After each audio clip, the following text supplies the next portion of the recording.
But the senator, while indoctrinated, could not explain his toxicity.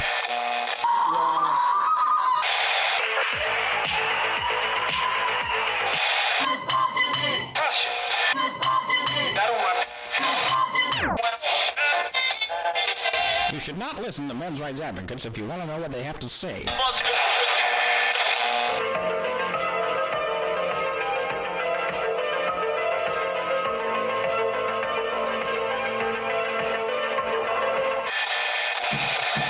All right, good. All right, and we're live. Hello, everybody. Welcome to Honey Badger Radio. I should be looking over here. Welcome to Honey Badger Radio. My name is Brian, and this is HBR Debate. I'm here with Allison, the boss. You may have noticed that things look a little bit different on my end. That's because I am no longer in Chicago. I am now in Cave Spring, Virginia, which is sort of like a part of Roanoke, Virginia, a pretty small community of 300,000, still decent, but a tenth the size of what Chicago was. And yeah, so the lighting's a little bit different, and unfortunately, as you can see, there's a vacuum in the background and some. I'm not quite set up in this room yet. I'm hoping that we will be by the end of the week. And why I'm telling you that is because my window, which is where the natural light is coming from right now, it faces east, and the sun is beginning to set because it's about 5 o'clock my time right now. So by the time the show is over, I don't know how dark I'm going to be. So it depends on how things go. But He's rapidly becoming even more of a person of color, is he? Mm-hmm. Are you? You're darker. Exactly. I'm increasing in melanin as time goes on. You're decreasing your whiteness privilege or whatever it's called. Yes, I'm turning in my white privilege card. No, your colorism. There you go, colorism. Your color privilege, whatever that is. How does it work? So if you're darker, you have less color privilege, or no? As you get darker, you have more oppression. Okay, to gotcha. the color of your skin, but you're also genetically superior, according to many, and you're just being repressed by those evil toilet bowl complexioned white people who are actually inferior, but they also hate you. So, but those white people could also be black people who are too light. Yes, or black people who don't share the same opinions. They just carry water for white people. So I'm being told that. Wait, could you say something? Oh, I have echo. Okay, just give me a second here. It's okay. I know what it is. Okay, we should be good. So go ahead and speak. Actually, I think I need to fix some stuff here. How's that? I mean, sounds fine. Okay.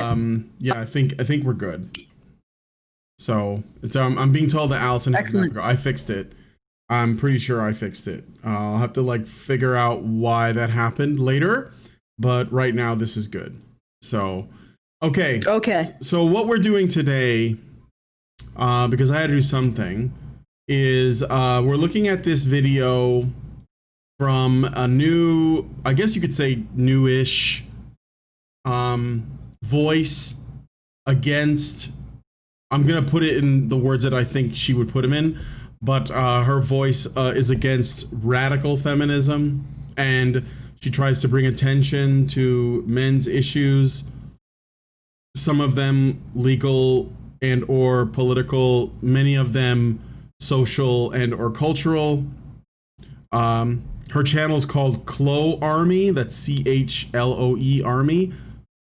Her name that we know of, it's probably not her real name, but she goes by Chloe Roma, because I think that she's originally from Romania, or she has gypsy lineage, and I don't use the word gypsy as a pejorative. I know that's sometimes it's seen that way. I don't really know what the rules are in terms of the gypsy thing, but there is that. So anyway, the rules seem to change. I think probably gypsies are considered to have color privilege too.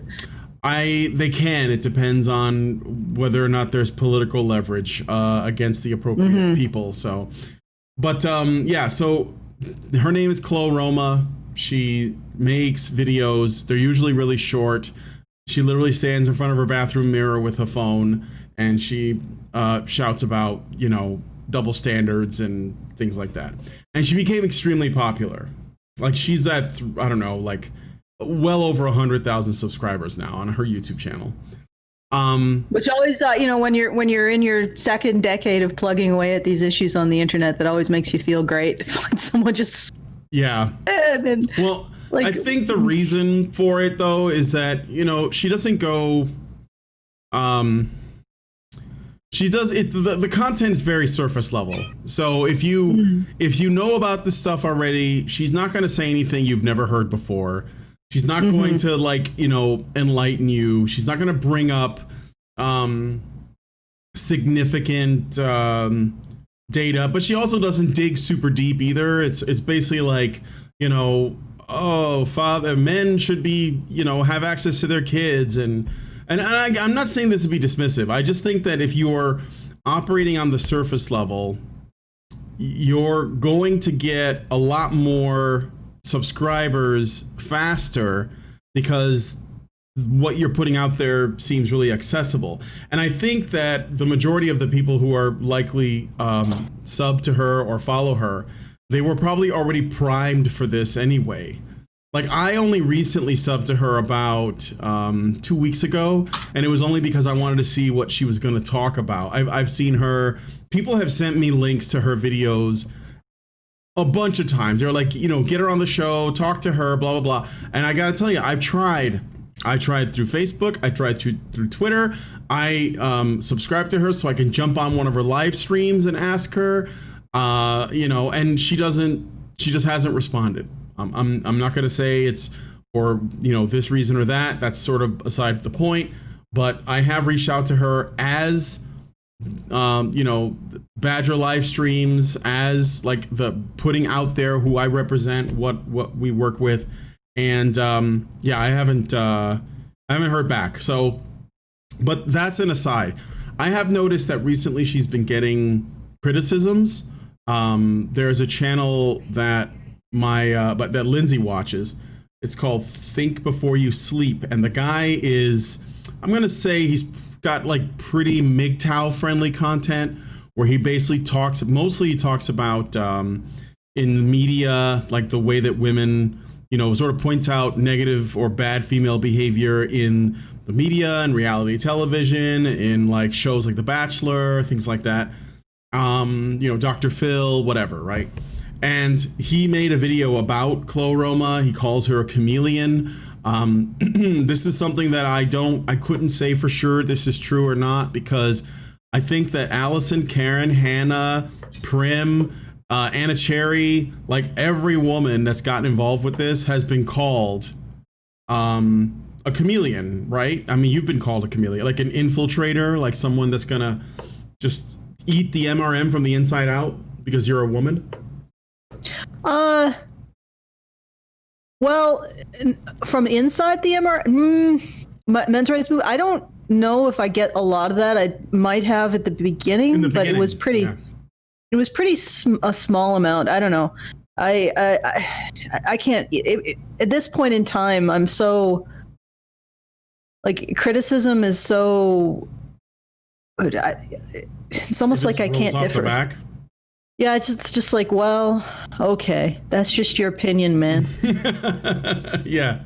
Well, I'm just saying you've been at this for a long time, but I think that when, you guys started out, there were some skeptics because there were people who just couldn't, and this is the thing, there are just so many people who just couldn't conceive that a woman would go out of her way to talk about men's issues. And I think that this is why you had skeptical men.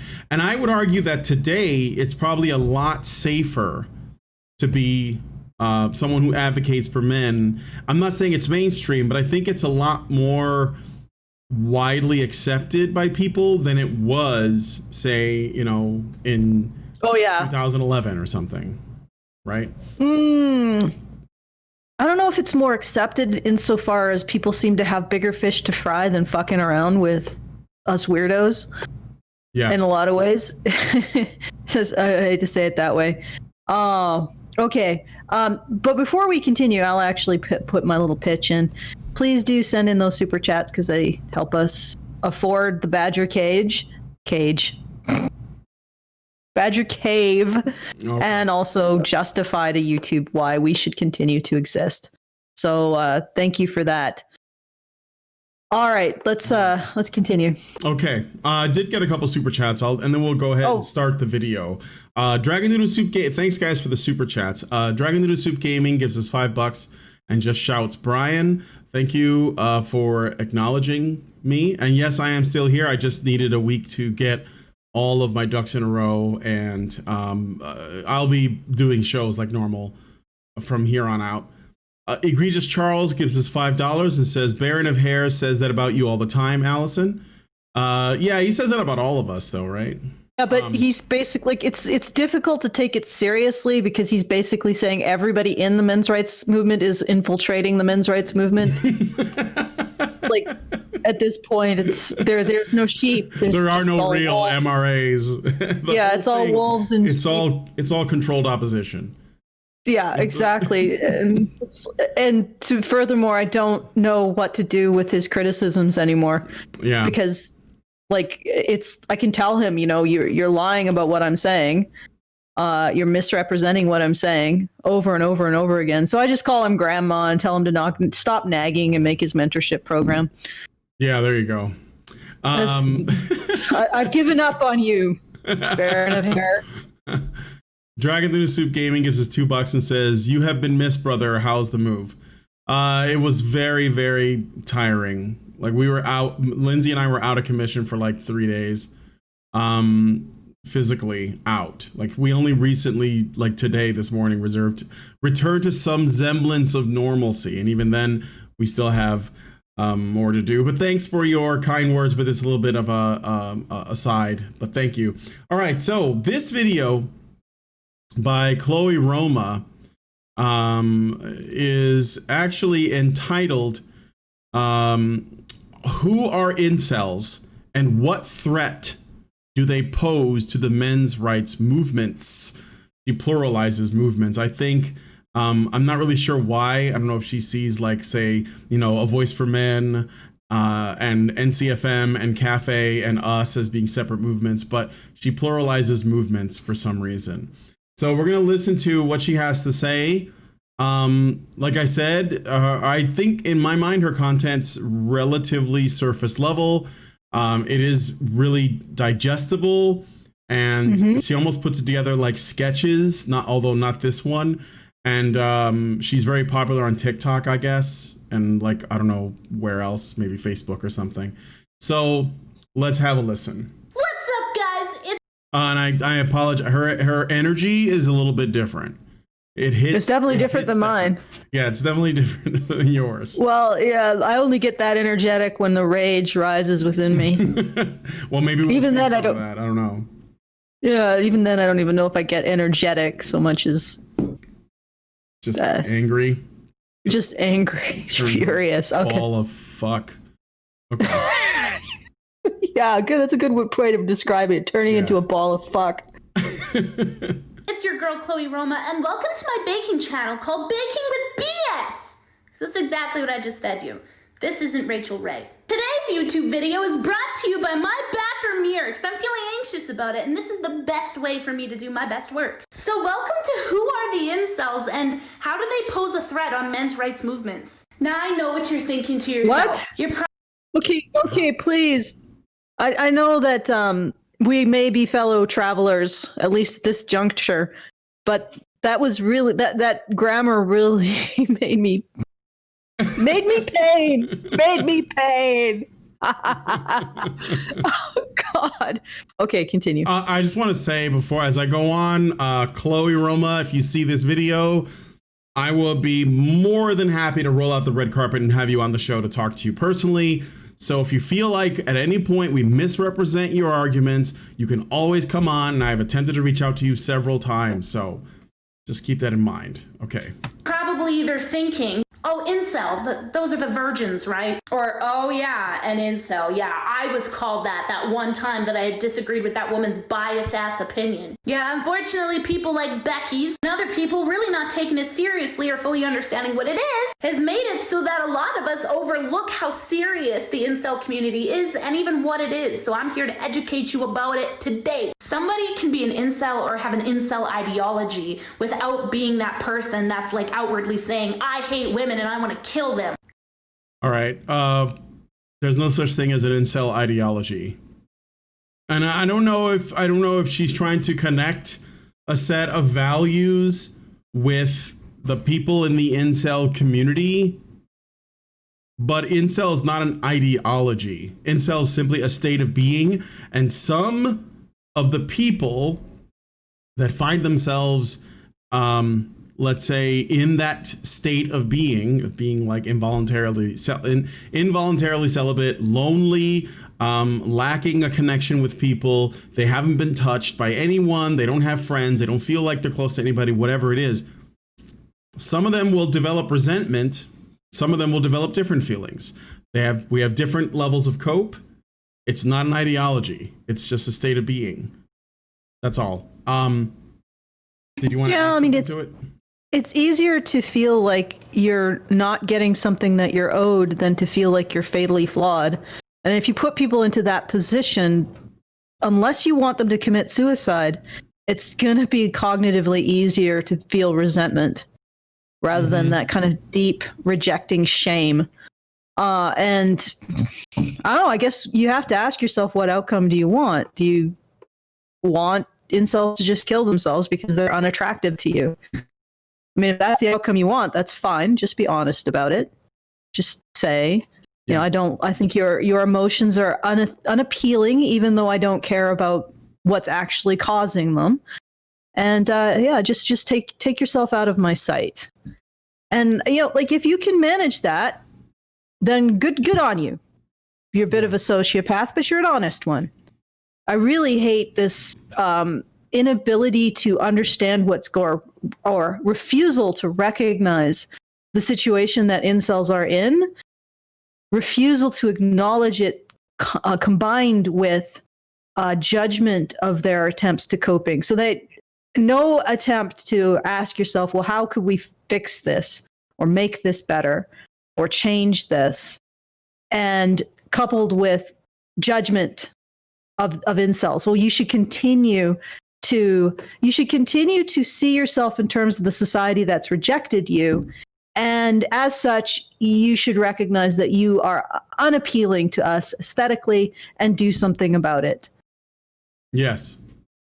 Hey, Janice Mango is in the chat. She said, Honey Badger should have 1 million subscribers. Your analysis is consistently well-informed, thoughtful, and relevant. Thank you, Mama. Aw, thank you. Thank you, Professor Janice Mango. Okay, anyway, go on. Yes, we should. But go on, Allison. Well, it's just it just is astounding to me. And simultaneously with expecting. So what happens is we have this expectation that incels remain aesthetically pleasant to the world, even though the world has decided to completely abdicate any responsibility for any aspect of their life or how this has come about. Mm-hmm. It's just, we're not going to take responsibility, but they should remain aesthetically pleasing. Well, human beings often aren't capable of doing things without any kind of social resource or any kind of social recognition. So, I mean, if you're not going to give them anything, you're not going to get anything out of them at this point. And it's a surprise to me that this is actually, I mean, look at what Lauren Bates says. Laura Bates. Yes.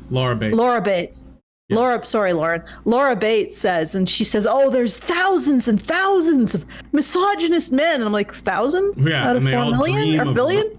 Of like holding my hair like handlebars and raping me until I die. Thousands, but thousands. Said. Like, yeah, but my point is that it's thousands out of 4 billion. Yeah. Like, who gives a shit?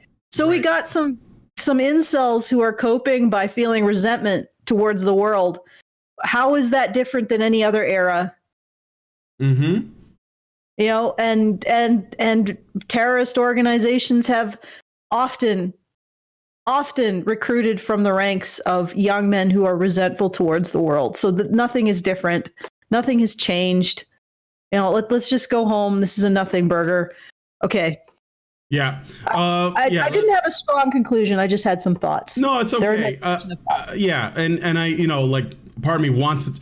I do want to say that I think ultimately men's rights activists, and I think rightly so, for the most part, they tend to have a focus on just talking about things that affect, that are sort of systemic, like,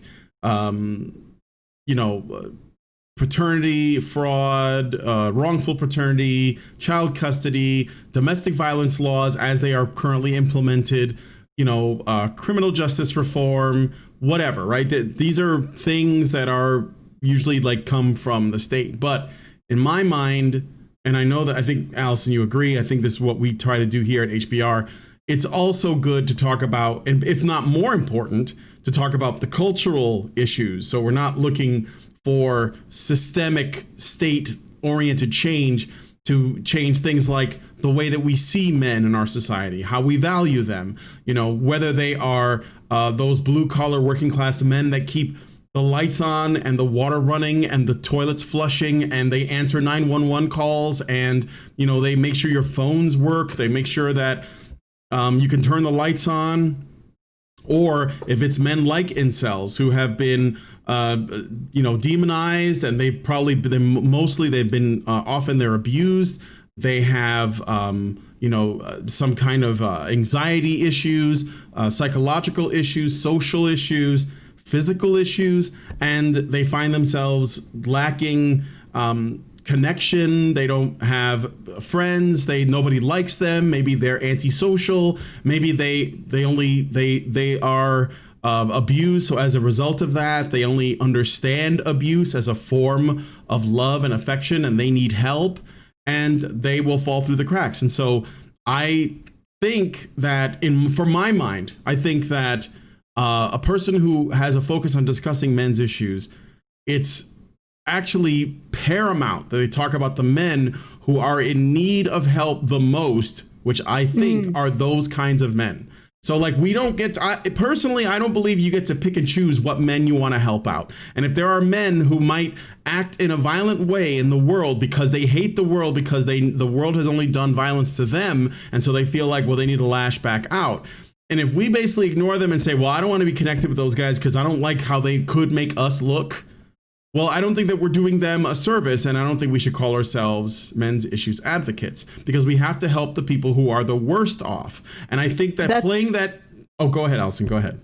No, go ahead. Sorry. I was just saying, playing that game of these people are good for our optics and these people are bad for our optics, even though they're all men and they need help, I think that it only does what the feminists want, which is essentially to divide men along different lines of do you have healthy relationships with women or not? Do you have healthy relationships with men or not? Are you this race, that race? Where's your status? Are you homeless? Are you, rich, whatever? Are you a male feminist? And I want to help. I think that all men need help, even, yes, male feminists. I have tremendous sympathy for them. They make me angry, sure. They repeat bad ideas. Sometimes they're doing it for their own personal gain. But at the end of the day, if they are harmed by the system, then I'm going to try to help them. So. Yeah, and I mean, it's ridiculous to appeal to at least me as a men's rights activist and say, oh, well, those people, that group of people is beyond the pale. You should not. Do you realize how I ended up identifying as a men's rights activist? It was an act of defiance because the SPLC the Southern Poverty Law Center had declared the men's rights movement a movement of hatred, and then they went back on it. But and I was like, no, that's not my experience at all. So if you're going to condemn them, you can condemn me. And yes, there have been incels who have gone on to do horrific things. Yes. Of course, in the case of one incel, Elliot Rodger, apparently the community he was a part of was trying to tell him to tone it down. And maybe if there was some kind of way of communicating between the greater society and the incel community, the incels could give people heads up about those individuals who might have a serious issue. Because apparently the only group of people in Elliot Rodgers' life that was aware of how extreme he had gotten was the incel community he was a part of. I want you guys to chew on that. Yes. The only ones who could have raised those red flags, because everybody else apparently wasn't paying attention to him at all, was the incel community. And yet what do? We condemn them. We condemn the one community that recognized how screwed up he was. Even his therapists, his parents, his teachers, his friends, if he had any, all failed to notice him at all. But the incel community did, and they did notice that he was screwed up. So think about that. Think about that and what that actually says. But anyway, So the point is that, yes, there are some who become violent, but there's people like that in every group, because in philosophy, every ideology can be used to justify extremism in its name. That's one of the problems of ideologies. But usually the real reason why they're doing this is not their ideologies, not the excuses they make. It's because they have mental health, severe mental health problems. I'm not talking depression, anxiety, OCD, or anything like that. Like antisocial personality disorder coupled with histories of abuse. Yes, which Elliot Rodgers had. Yeah, so you get rid of that, or you address that, and you will not have violent young men or violent young women. The other thing I wanted to mention is that in the incel phenomenon is a symptom of, in my opinion, society's failure, and in particular, society's failure to enable men to. The way that men develop sexual attractiveness is a bit different than women, I think. Women just sort of have it by virtue of growing up and attaining whatever level of physical attractiveness that they do. And if they want to be a wife in previous eras, they'd have to actually cultivate some moral virtue. I don't know if that's true anymore, but, in the past.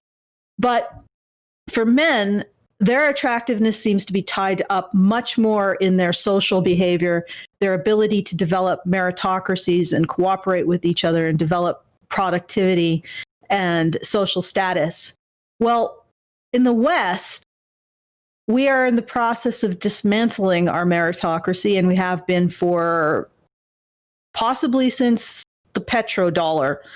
And one of the symptoms of that is men become more and more sexually disenfranchised because they have no way of attaining the social status. And it's not like in a healthy human meritocracy, almost every man attains some form of social status, including being regarded as a man. But we have been destroying the meritocracy itself, and we've also been destroying the idea that being a man has merit. Yep. Which in turn destroys men's sexual desirability to women. Because women want men. They want something that isn't them. That's what they're attracted to. And in our society, not only does not help men attain that, it has actively been deconstructing how men attain that. And one of the symptoms are disenfranchised young men. And what's interesting is that is a symptom. And then as that progresses over time, society itself starts to deteriorate, because that meritocracy is essential to maintaining almost every social institution we rely on, including the most important one, which is the economy. So you can either look at this and recognize that this is a symptom of something deeper. Maybe you should pay attention to it and just observe it without opining on its qualities relative to your own ego. Does that, I'm sorry, I'm using a lot of words. I think you're right. And I do think that it's like I said, it's dismissive and it's not constructive to try to figure out how incels are something that needs to remain an outlier that you should not have to address or acknowledge as a symptom of the larger problem, which is the most important problem. And, you want to get rid of the incel issue, you have to address this. You can't just address everything else, because then you're only addressing symptoms.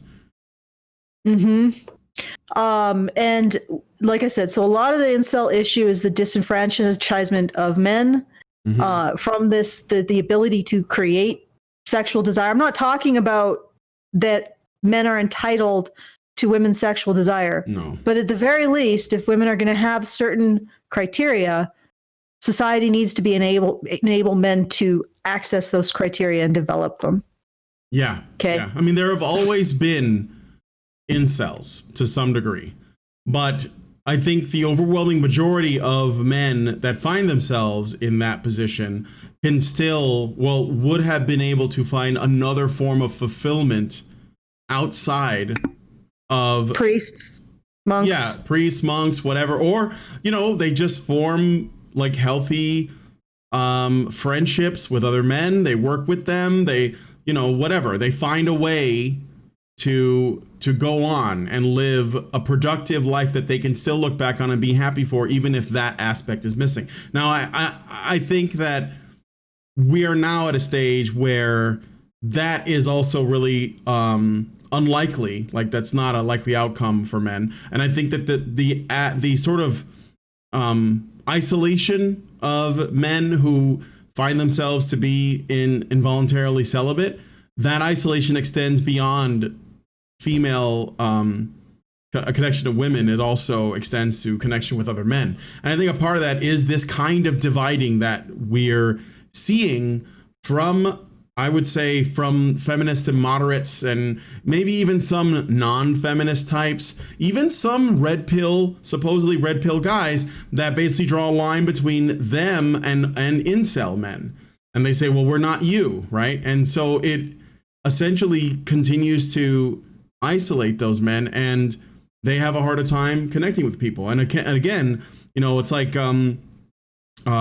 we've said, you can't have an enormous number of men that don't have any sexual or relationship or family prospects because they have been rejected by the overwhelming majority of women, and they're standing around with nothing to do because they don't have any other prospects. And that's kind of like, what most men want at the end of the day, because they will turn inward and they will self-destruct. And sometimes when they self-destruct, they take other people down with them, which, we'll get to it later, because I think that she talks about some examples of incel violence. I put that in quotes. But all I will say is it's interesting that no one seems to care about incels until they commit like mass murder. And then all of a sudden they're seen. And maybe that's what it is you're giving them. Maybe that's the issue. Maybe you shouldn't be waiting until a bunch of people are murdered before you start saying something. Because if they just killed themselves, you wouldn't know their name. What's interesting, like when I watched The Joker, something that I found really interesting, like a statement that it made, the movie was the only thing that he ever got attention for, was positive attention for, was his violence. Yeah. And you could see that he was trying to resist the ultimate conclusion of that throughout most of the movie. But then he just gave in because he had never gotten any kind of positive reinforcement for anything but the violence. Yep. And if you are completely silenced until you lash out violently, it's really hard to, when you also have these impulse control problems and mental health, like extreme mental health problems on top of it, I'd imagine it's extremely hard to keep a lid on that when the only time you feel like you have a voice is through violence. And maybe it would be better to, and once again, the incel community was the only one that identified Elliot Rodger as a problem before he became a problem. And so maybe giving them a little bit more attention and recognition might help prevent Elliot Rodgers in the future. But, let's just keep ignoring the problem. Let's keep compounding and shaming it and see if that works out for us. Yep. Okay. All maybe right, we should watch a little bit more. Let's Do you watch have time codes, or are we just going through the whole thing? I have time codes. I am going to play some of the beginning, and then I'm going to jump ahead because she goes through a couple of examples of incel violence, like sort of high profile, well-known examples? Incel ideologies are all over our society. So let me show you / explain to you what it looks like. It's really important to note that you can be an incel and have incel ideologies and still not be a virgin. In fact, to think otherwise almost reminds me of the guys that are like, I don't hate women, I fuck them. Like, God, Robin, no. Like I said, incels aren't just the men that are committing mass murders in the name of hating women and feminism. Can I get something in here? Yeah, go ahead.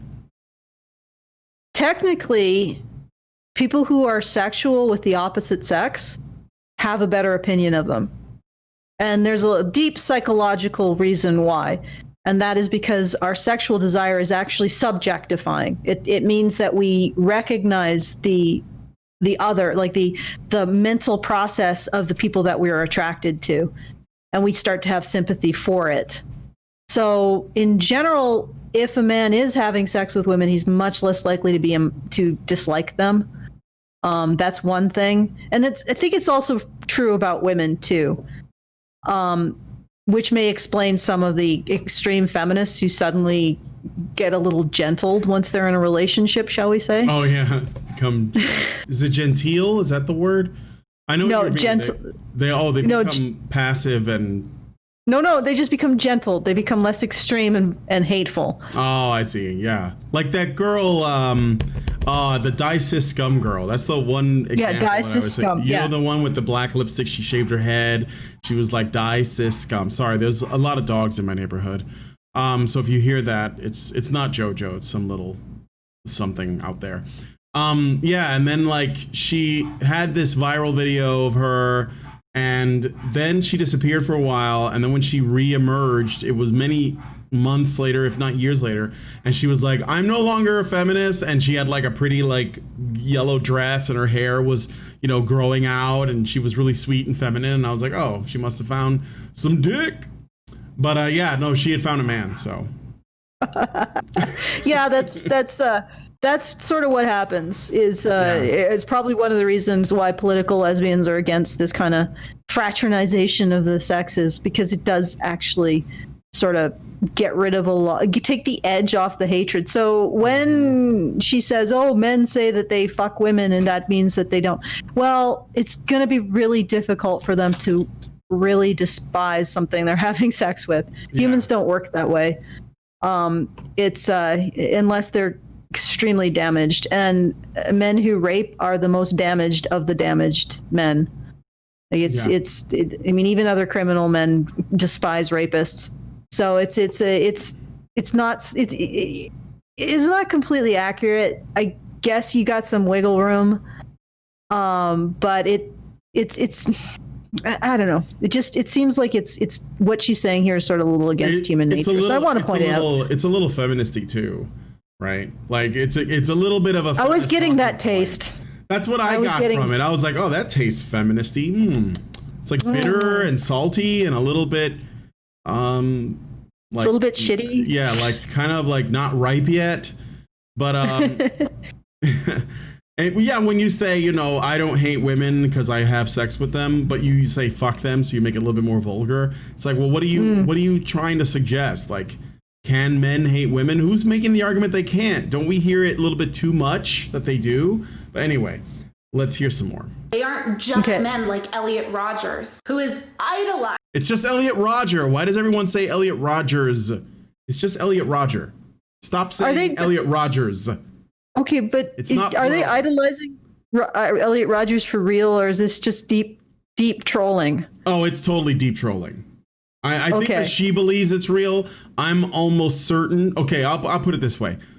Alec Manassian looked up to Elliot Rodger according to the police interview that we watched of Alec Manassian, right? Speaking with detectives or officers or whatever. After they had arrested him, Alec Manassian is the guy who drove the truck in Toronto and ran over several people, killing lots of them. I think it was like the biggest, that kind of murder. It was a really big one for Canada. It might have been one of the biggest, if not the biggest.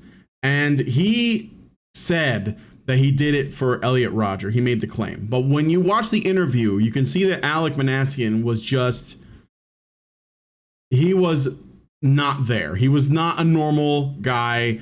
he was like, he has some extreme mental issues. And I don't think that he is at all typical of people on the incel forum. So I would, and I've interviewed incels. I've had the guy who runs incel.co on the show. I've had Richard on the show. I had Brendio on the show because I really wanted to talk to them and get a feel for it. And my understanding is that most of them are just lonely guys, and they either are black pilled on their future, saying that, you know, you can't get a woman unless you do these things, or they have other opinions, like we need to return to some kind of extreme traditionalism so that every man has a shot, or we need to, you know, they have like solutions in place or things that they'd like to see, but they're not they're not self-destructive, they're not murderous, and they don't put up with that. I know that the guy that runs the Incels.co forum, I hope I'm saying that right, the people that the admins that he works with, they ban people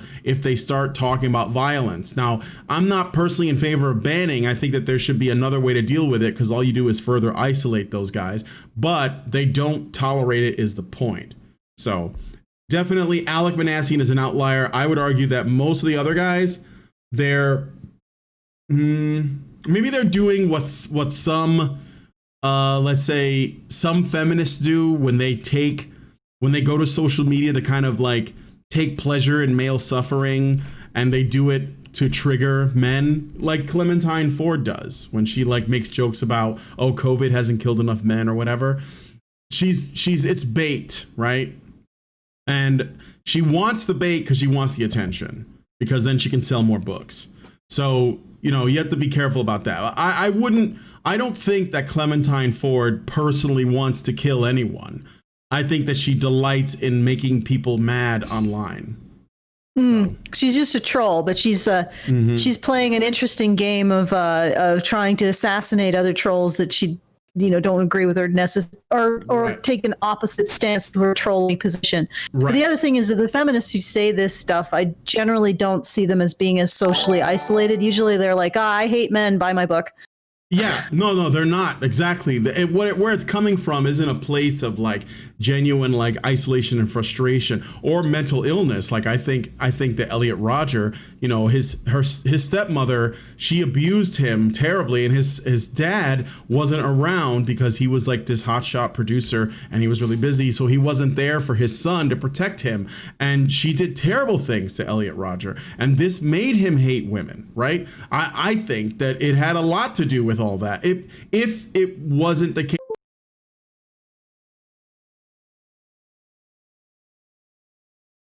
So there's a big difference between Elliot Rodger and Clementine Ford, because she gets to make, you know, she gets to appear on TV and she sells a book and she works she gets to hate men professionally, basically. Elliot Rodger does it from, you know, and that's actually a lot creepier. It does. Yeah, it's a lot creepier that women can hate men professionally and get paid for it. Yep. Or do whatever it is, like pretend to hate men or have these narratives and get money for it. Like, and be given a platform in mainstream media and in academia and the government for doing this stuff. Well, it's not just creepy. It's also a little bit like a head scratcher for me, because at this point in time, I've gone so deep into like how the basics, like the fundamental of society works, that this, and I'm thinking, this seems a little bit counterproductive if you want to maintain a healthy society, to have this as the primary narrative of the relationship between the genders. But, you know, it's a bold move. Let's see if it plays out for Western civilization. Yeah. Anyway, let's listen to some more. Let's continue. By the incel community for committing a mass murder against women and attractive men. Idolized. Yeah, people have made like YouTube mock videos. They made t-shirts. You should really look it up. It's concerning. Incels in the men's rights movements are the equivalent of feminazis in the feminist movements. No. Not even close. No, I know what you're trying to do, but that's not even close. You need to look into it more. The feminazis, as you put it, and the feminist movement are fundamentally not different. The feminazis run the feminist movement. the feminist movement of normie feminists, they go along with, maybe they're against like the extreme stuff. Like I know, like Shoe on Head has been like talked about a lot, but she's a pretty good example of what I mean. She'll say, well, I don't like all the crazy stuff about the pink tax and the wage gap and the, the rape culture and the 1 in 4 or manspreading and mansplaining and man-interrupting and man-slamming. But I'm okay with other feminist issues that are like second wave or like moderate or whatever. No, it's all coming from the same place. It's all bullshit. Some of it just sounds more clownish than others, but the whole thing is clowns. The whole thing. It's an entire circus. You're looking at like the clown in the fat suit with the horn, and like the one that's like 3 guys standing on each other's shoulders and they're on stilts and they have like, I don't know whatever clowns have. And I'm telling you that the little midget clowns and the and the normal like bozo clowns and like the clowns on the unicycles, they're all clowns. You're trying to tell me, oh, that's a clown. No, they're all clowns. The whole thing is clowns. Like, and it's because it's based in bullshit. So that there's no such thing as radical feminism and normal feminism. It's all bullshit. like all clowns all the way down. It's clowns all the way to the tent. It's just clowns all the way. No, it's true. And the other thing is that radical feminism, and I have been at this long enough to be so totally and utterly jaded. And I have watched the progression, and I've actually warned people. I'm like, you see that crazy woman ranting on the corner, yelling at individual or oxygen molecules about the patriarchy? That's going to be the mainstream narrative in however many years, 5-10 years. Every single time I've been right. Absolutely. The ideas that the radicals espouse inevitably become mainstreamed. Yeah, they're already becoming mainstreamed. I mean, fucking one would argue, like 4 years ago, I think, when mansplaining was like sort of becoming a thing that we had to talk about, and we thought it was so ridiculous and so dumb. And like, lo and behold, what happened at the last vice presidential debate? Because Mike Pence was explaining his position, there were literal like outlets saying this is mansplaining because his opponent was a woman. And it's normal. It's not, this isn't fringe. This is normal. This is where it will go. So whatever the fringe thing is now, it'll become the mainstream. It's going to become the mainstream. Yeah. Like give it like 5 years, maybe 10 if we make it that far.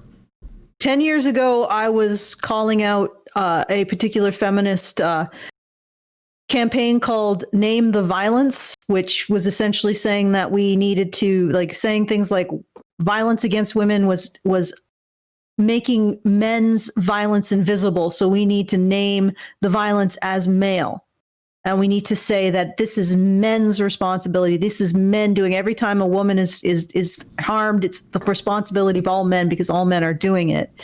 And now we see Laura Bates writing a book basically on that thesis and getting it published. And it's this concept is now becoming more and more mainstream.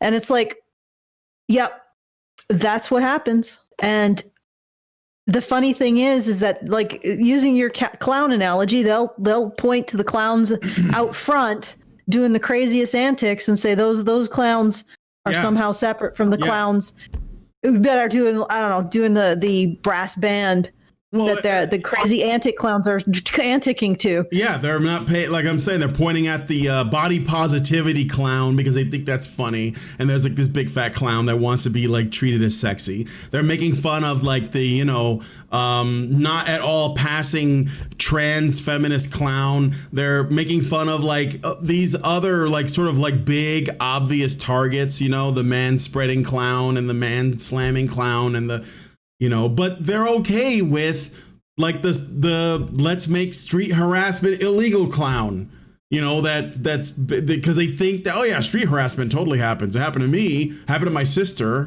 whatever. And they don't realize that they're realize all, the implications. Yeah, and they're all coming out of the same fucking car, which is patriarchy theory. It's coming from the same bullshit place. And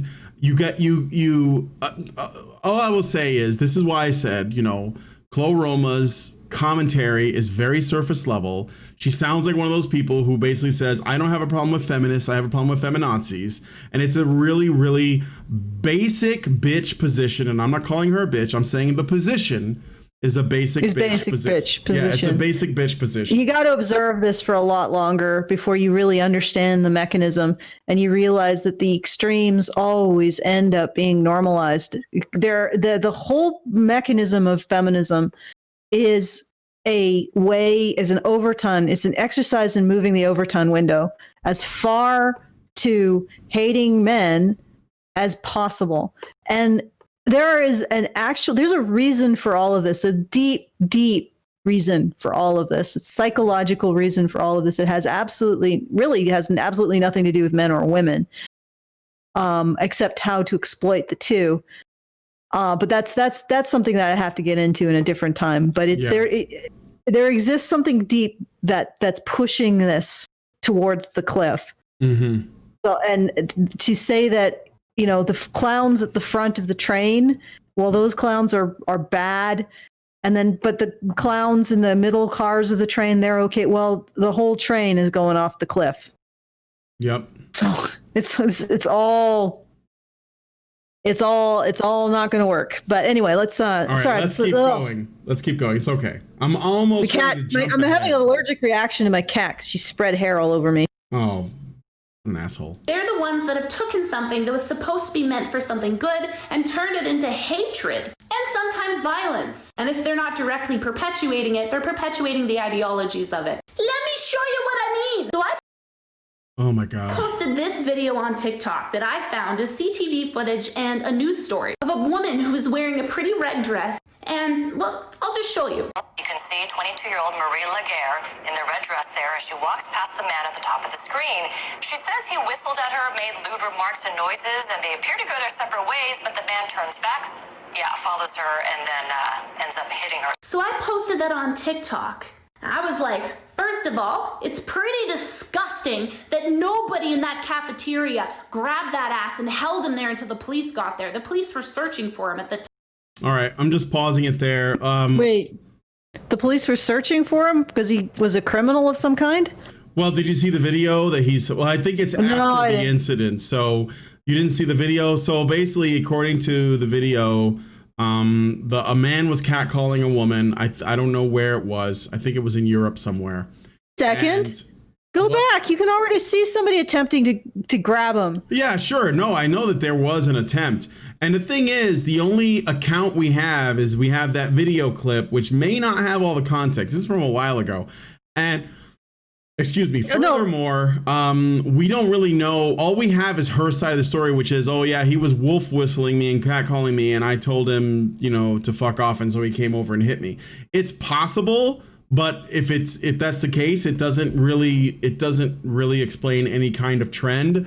But it also it doesn't. Yeah. Well, first of all, this is okay. He's got a garbage bag. How likely is he homeless? And homeless could have been a crazy means homeless person too. Yeah.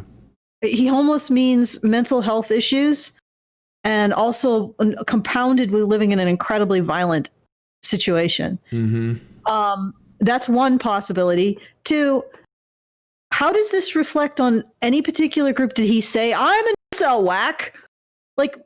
How is this relative? Well, how is this relevant? Is there a connection? Yeah, to be fair, she basically says she's using an example of what she's calling incel ideology. So she posts the video and she gets no, it's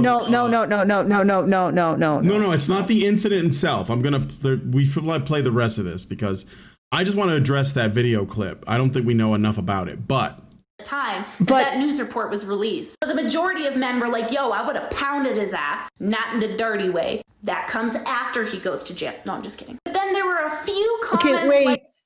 Wait, Brian, I'm sorry. We have to pause here because I got to work this through in my mind. There was a guy who was going past the partition towards him. Go take a look at that clip. All right, let me go back. Yeah, there was a guy in the clip that she showed going past the partition. You can see everyone reacting to what happened. In the red dress there, as she walks past the man at the top of the screen, she says he whistled at her, made lewd remarks and noises, and they appear to go their separate ways, but the man turns back, follows her, and then ends up hitting her. So I posted that on Yeah, I saw that. Did you see that? Yeah, I saw. Okay, I've seen this clip before. Okay, so there's the reason why you can see everybody behind the partition is starting to get up and do something. And then there's one guy in red who's at the end of the partition because it would be difficult for them to get through that partition to do anything. And he is moving towards the men. Based on what she showed me, I think that it's a direct contradiction that nobody attempted to get this guy. Mm-hmm. But also, here's the thing. Would this woman, should she see a man being assaulted, do anything? Or would she regard that as being something that she doesn't need to get involved in? Or would women in general, if they saw a man get assaulted, would they do anything? Especially if it was by another woman. Because if it's by another woman, then you actually have the physical capability, presumably, to actually do something to intercede. Okay? Yeah. I would guess that most women don't regard a man's safety as their responsibility. And yet, what we see here is a woman that regards men who do not see a woman's safety as their responsibility as being beneath the pale. It's like, well, I mean, fair enough, but maybe we should consider the double standard here. And the other thing is that, again, like what is the evidence? So this is an evidence of incel mentality. So any situation in which a man is aggressive towards a woman is evidence of incel mentality. No, it's most likely evidence of mental illness compounded with a history of abuse. Okay? Yeah. That's what's happening here. You have no indication that this guy thinks he's an incel. I don't even understand the basis of the what she's saying here. Well, Is she just saying that she wants to be able to say that every time a man engages in bad behavior, incels are responsible? Well, that logic is totally and utterly flawed. No. That's not what she's trying to say. She's. Let me play more of the clips. You get what this is about. So basically, she says she shared a video on her TikTok of a man assaulting a woman. This is her framing, okay? We don't really have all the story on it, and she basically said that this is something that is disgusting and should not happen, all right? And then there was someone who responded to her. So this is what she's getting at. TikTok.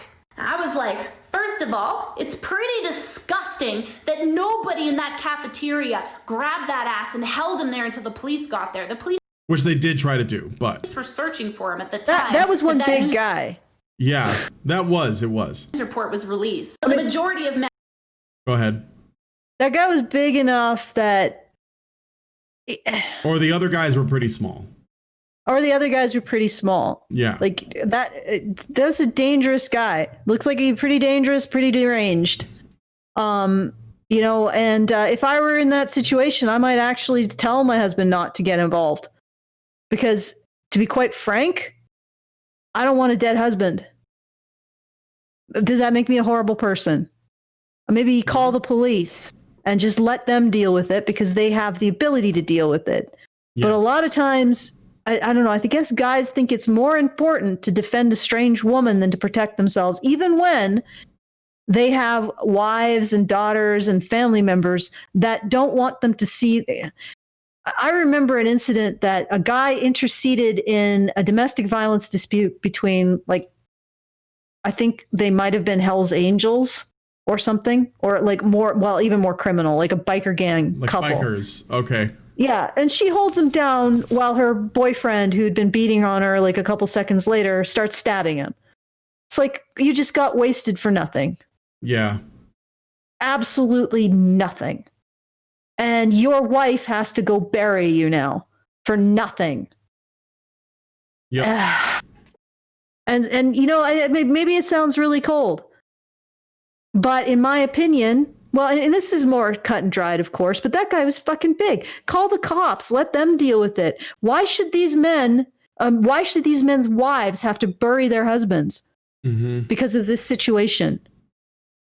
We also don't really know what happened after this, but Anyway, it's sort of irrelevant. I mean, yes, I think that she's wrong because you could see that men were trying to intervene and then the video gets cut off. So you can't say no one did anything because you just don't know. But I guess that's not really the point of this clip. It's just something that she said that I think that she shouldn't have said because it's not correct. Men were like, yo, I would have pounded his ass, not in a dirty way. That comes after he goes to jail. No, I'm just kidding. But then there were a few comments like this. Wasn't she cursing and stuff? Not saying she deserved it, but she sorta did. So that woman had been catcalled multiple times that day. He was very rude. He was very sexual. She told him, shut up. Got ruthlessly punched in the face for it, and that's your response? And people liked his comments. Well, those are... To be honest, when you're dealing with someone that deranged, you probably don't want to... you don't want to really up the ante, as it were, antagonize them. It's like it's sometimes you just tolerate it and move into a position where they can't continue to engage in it because you're now amongst people, like deking into a crowd and calling the cops. So it's like not every man on the planet is in a position because of his past to put women's safety first. Now, some guys are just monsters, and you know how men would respond to a guy like that, right, Brian? They probably wouldn't antagonize him. No, they would probably try to get the hell away from him in as non-antagonistic way possible, because they know that, and that's the thing. This is a situation that most men experience. Most men understand the potential of violence in everyday life. Mm-hmm. And they will not antagonize someone who's obviously insane. But women are not like that, because their safety is someone else's responsibility. And wouldn't it have been better if she had simply not antagonized him? Then nobody would have gotten involved in this. But again, that doesn't make it her responsibility that he did lash out like that. It's probably, once again, mental health issues and a history of abuse. Yeah, but probably. If you're going to go out in public, you're going to probably encounter people like this. And again, probably a good idea not to antagonize them, or learn to just try to get away. And totally, he should be going to jail for assault, and he is 100% responsible for what he did. But the attitude of being like what a self-defense instructor calls the new Romans, that everybody needs to act in a way in the accordance with what you think the world should be, that's not the way the world works. Yeah. And I would rather this woman not have been hit than had her been hit. So, and like, again, it's not something that she deserved. But at the same time, there are people like this out there. There are cougars in the wild. Don't put steak in your pockets. Also, if someone makes a comment saying, like, not saying that she deserved it, but she kind of did, or whatever it is that person said, people troll, right? Like, I'm not saying that that's what that guy is doing. He might have been serious, but you can't take things seriously just because. I think that what happens with this person specifically, Chloe Roma, she wants to come across as she's trying really hard to be like a kind of egalitarian. She wants to be that centrist voice that is like, oh, both sides have their extremists and I'm going to try and point them out. But the thing is, it's a lot harder to find that on the, sort of non-feminist side, because yes, you're going to get trolls, but you do understand that in that regard, it's actually one of the ways that men deal with like bad news is they say things like, well, I guess I had that coming, like if it happens to them, right? But it's not that they're saying that what the other person did was justified.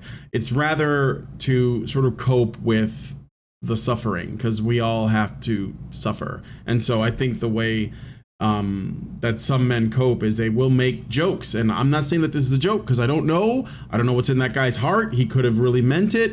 No idea. But to say, I'm going to use this comment, and then I'm going to assume that this is indicative of a certain set of ideas, and where those ideas comes from is this incel community, and the incel community is actually a set of ideologies, the incel ideology, and the incel ideology is the feminazi equivalent for the men's movement, and therefore bad for the men's movement, and so therefore we have to call out incels whenever they make jokes or say anything edgy, or even like are genuinely angry at their, current state, and they want to take it out on women verbally online. We have to spend a half of our time doing damage control and basically silencing those voices or calling them out or whatever, because if we don't do it, then the feminists get to point at that and say, look, you guys have misogynists in your camp and you're not dealing with your own shit, which obviously makes it harder for us to do what's important, which is help those men. And I think that she's just trying really hard to be fair, and I just don't think that it's proportionate. Like, when a murderous incel writes a book and it becomes a bestseller, and they get to speak at a college, and they get to appear on national television, like Channel 4 News or something on the BBC, let me know. Other than, when that happens, let me know, and then we'll have a conversation about that. But right now, it seems to me that you have to the thousands of men, you see. Thousands. Brian, thousands of men thousands of men.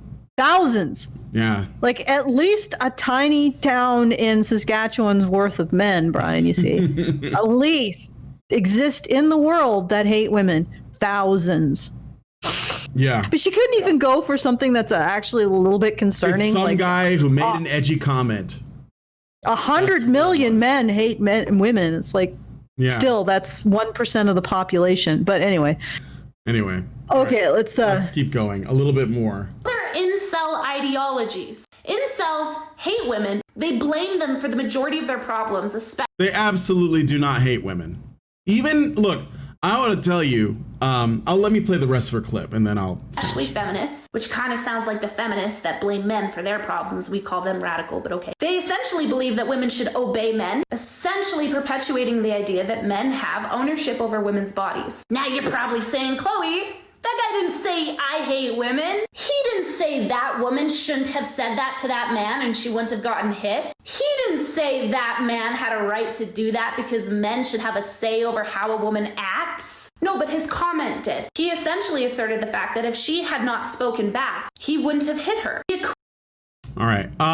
Okay. Go ahead. Chloe, we're talking about somebody with an obvious, who most likely has a mental illness and a history of abuse.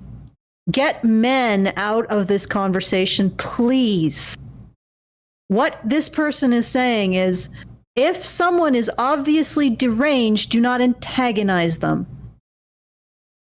Please, this has nothing to do with the average man. Just because this deranged person happened to be a man, but he's not going to say, "Oh yeah, if a normal guy who doesn't look like he's tweaking gives you lip, you can't say, hey sir, please shut up." He's not going to say, if somebody deranged with a fucking, I didn't even barely saw this guy and I'm like, yeah, this is bad news. He's enormous and he has a goddamn trash bag. Mm-hmm. That's not normal. There's something wrong with this dude. I will now be as, just be quiet, move on, and try to get somewhere crowded as quickly as possible. Do not antagonize.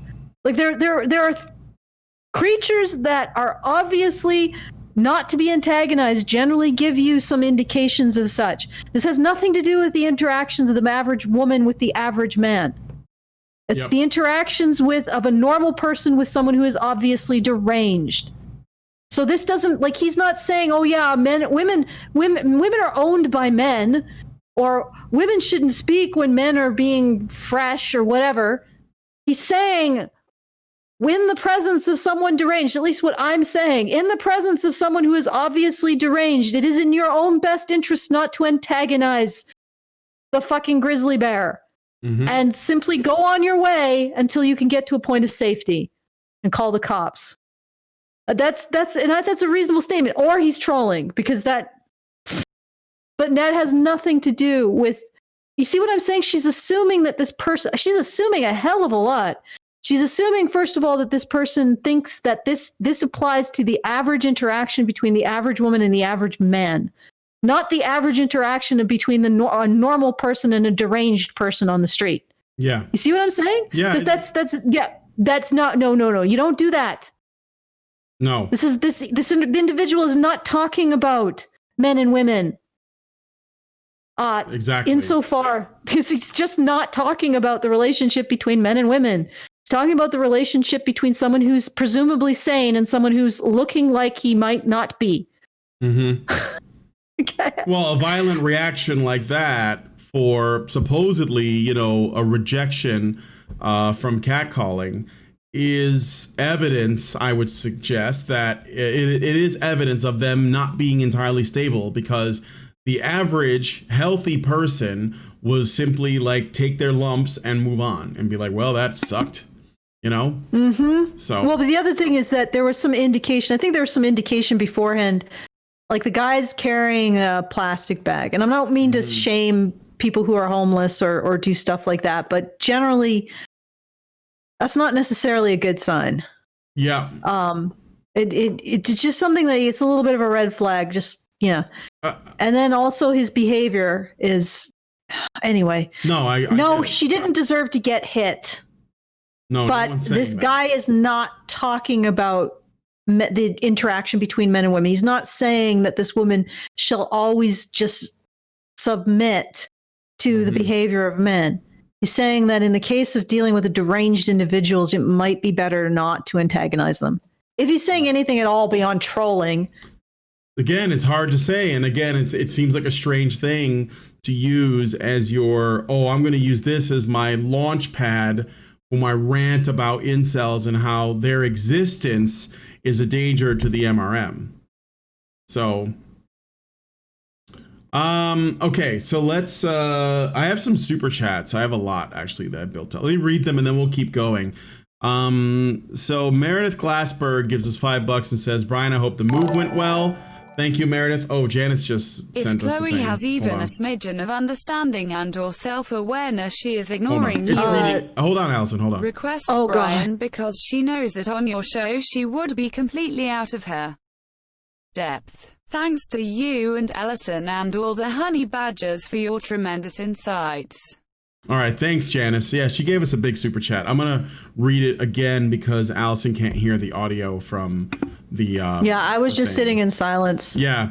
Okay. Being owned by Brian. Yeah. You see. The Great Indoors 1979 gives us €5 and says, good to see you at your new location, Brian. Also, this society's definition of what a real man is of no interest to me. It has no actual value. I don't think our society has a good definition for men right now. They really don't understand men. I think that's why men are doing, I think more and more men are doing it on their own, though. I think that's why you're seeing like more of these men's clubs and fraternities, whether you're talking about that bar, there was a barber shop, I think in Arizona or Nevada or something, that where this guy started and he basically made it exclusively for men only, and it was basically like part barbershop, part bar and clubhouse, and so like all these men were coming, and of course women were complaining they couldn't get in, but this guy was like, I don't care. And then you have the Proud Boys, which is basically like their fraternity, and you have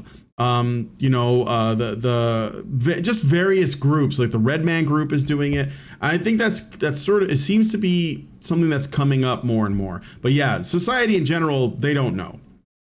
Great Indoors 1979 gives us €5 again and says, wait, they're all clowns? Brian, as the mystery man, always have been. Yes, it's all clowns, all of it. You can't point to like some clowns that look really, really silly, like they have crazy, crazy makeup and hair, and say those are the real clowns, when you can, the guy that just looks like the hobo clown, that's also a clown. It's just as they're all clowns. You can't point to some and say those are clowns. No, these are clowns too over here. You see the dog with the pointy hat and he's like, on the ball, that's a clown as well. It may not be a human, but it's a clown. Polaris 589 gives us $5 and says HBR Clown Watch. And then Janice Fiamengo gives us $100 Canadian. Thank you, Janice. You are the queen of the stream.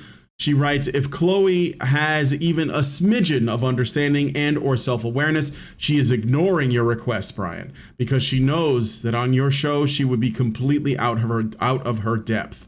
Thanks to you and Allison and all the honey badgers for your tremendous insights. Well, thank you, Janice. Go ahead. Thank you so much for that. I would have to say that Brian is generally really good at seeking out someone else's depth. And finding it and working from where they are rather than where we might want them to be, which is, he's very gentle that way. Very much a gentleman. I do try to do that. And I think that's right. I think gentlemen in the way that the way we think of it, like not in the way that it's used, like, oh, I respect women. No, like that. It's more like understanding what you can do and choosing to act in a more restrained way because you're trying to help somebody else. So yeah, if I were able to get Chloe on the show, I would work in her arena, but I would also show her, essentially my goal will be to show her that she has only just dipped her toe in a much deeper pool. And she's basically still on like the 3-foot end of that pool, which is what I generally do with people. So she is, I don't even know with me, purple pilled is the right word. It's like a what's a mauve? No, it's more blue than red, like the purple, but it's more towards the blue. It's like a violet blue, violet pill, a royal blue pill. Yeah. Whereas if I had her, I would probably see, I don't do this because I have a tendency to get really savage. Yeah. Which I have trouble controlling. So I give that kind of work to Brian. Well, that's why I do the chats, I guess. Okay, yeah. So I think, thank you for all the super chats. I think that she's going to go into some examples of incels. If that's where we are, I'm going to jump ahead a little bit because she's just using them to sort of explain to people what incels are, or some example. Not even really. She uses them as examples of incels, but they're not really good examples of incels. But let's keep going. Equated that violent act. His brain didn't go to, well, maybe if he didn't objectify her and sexually humiliate her publicly, maybe she wouldn't have gotten frustrated and said, shut up. No. He blamed the woman. Those are the ways that these men are hiding in society. And that guy that commented on my post, he may not self-identify as an incel, but that man follows me, supports this men's rights movement, and believes things like that. He believed that woman should have had her head knocked in because she spoke back to the man, which actually kind of... Well, I don't know. Okay, keep going. No, I'll just keep going. When she says supports this men's rights movement, I think she's talking about, she seems to think of her community, her subscribers, her followers, and herself as part of its own men's rights movement. That's why she uses men's rights movements plural, because I think that she sees her movement as a separate but similar thing. So in case you guys are wondering, because I think that anyway, it's really stupid because, again, we have people, if we watch a video and there's something that could be said that's edgy, some of you guys are going to say it. It doesn't mean that you believe it. It means that you're trying to say something that people are going to respond to, whether they're going to laugh or they're going to say, ooh, that was edgy or whatever, right? Yeah, I actually don't think most feminists, like the ones who are really making money off of feminists, I don't think they believe the edgy crap that they say either. I think it's all smoke and mirrors. But I really have to stop her here and say, this interaction between a normal person and a deranged person. So most likely was at some point indicated that he was obviously deranged. Now, that doesn't necessarily mean this poster applies that to all interactions between men and women. He's probably thinking more like, don't poke the grizzly bear. No, just get away from it. Yeah. But then maybe she's right. Maybe this individual says, well, all women should not talk back to their betters, which are men. Well, who cares? It's one individual on the internet saying something that probably is trolly. Maybe he believes it genuinely. Who knows? Yeah, who knows? But it's like pick your battles. Thousands and thousands of men on the internet hate women. Thousands. Really? That's quite low. Low enough that they can't even write a book and get it to the bestseller list about how they hate women. And yet, you look at the other side, and that happens all the time. There's an entire genre that's all about how men hate women, so therefore we can call them out as awful. Yeah. And it's assumed. It's like the default setting for men. They just hate women. You don't need to point to examples. You just say they do, and everyone is supposed to believe. And most people do. I mean, if you search men who hate women on Amazon, you have to narrow it down so you can find Laura Bates's book, because there are so many other books with the same title. And the funny thing is that saying that men hate women, the primary way that war propaganda or propaganda against a group of people that you want to dehumanize plays out is you actually treat them as antisocial, or you present them as antisocial. And the most antisocial act is hating women. So these books are presenting men as antisocial, which is the most powerful form of dehumanizing someone else. And I don't mean dehumanizing as in turning them into an animal, which might give them sympathy. I mean removing our sense that we have to be concerned about their well-being. You know what the Nazis did to the Jews? Okay, I know. Wow. They presented the Jews as being criminals. So when the police went and arrested them, they thought they were arresting criminals. That narrative is unbelievably powerful. And again, saying that men hate women is dehumanizing. It is the most dehumanizing thing you can say about a person. And that's what we have an entire genre of books devoted to directing at men the most dehumanizing rhetoric. And you were presenting this one comment that says this woman deserved it because she talks smack back. Well, it's one comment. It's one of the thousands and thousands of men who aren't even enough men to actually sustain an entire genre of dehumanizing rhetoric directed towards women. Not that ever get published. You know, the thousands and thousands. You got one of them. You found one. Congratulations. Yep. Means nothing. All right. Let's move on. Reminds me of the trial that I just finished with the father of my kid when I was charging him for beating my head in with a metal baton. And one of the mitigating factors was whether or not I'd said anything to him before he attacked me. How fucked up is that? That's some misogynistic incel shit that is embedded into the court system. Now, those are just subliminal ways. I'd be like, damn, that sounds like my neighbor. Wait, what? Yeah, so she basically has an anecdote about a man that supposedly, because all I can go off of is her testimony, beat her with a metal pipe or something, and she's trying to get custody of her child from him. And from him, I guess, or she's in a custody battle or something. I don't know. She is a giant red flag. I don't know if you guys have noticed, and I don't like to judge a book by its cover, but there's a pretty big red flag there. But yeah, like the man who is the father of her child that she's fighting for custody, according to her, he beat her.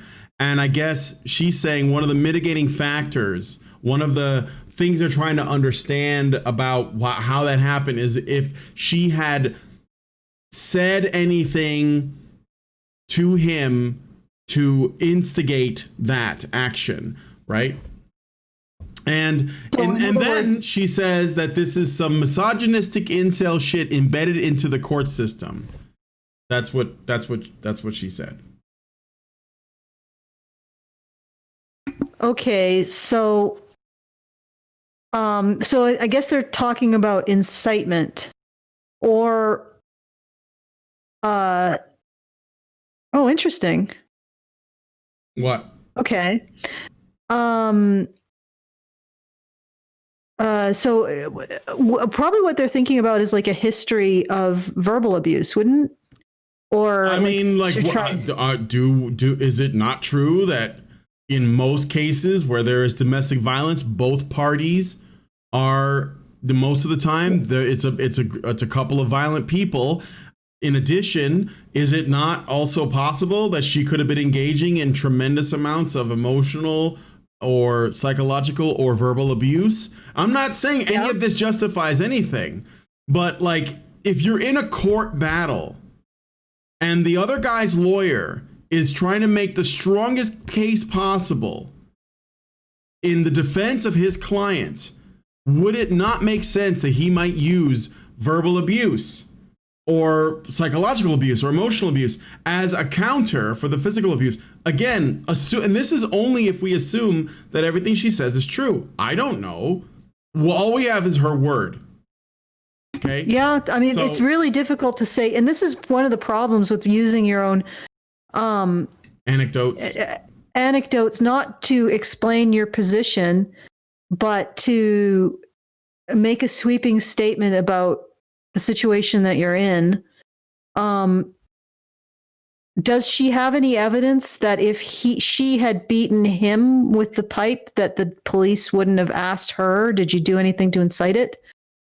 Because if they are going to ask both parties the situation, then that's not misogynist. That's just investigating an incident of domestic violence.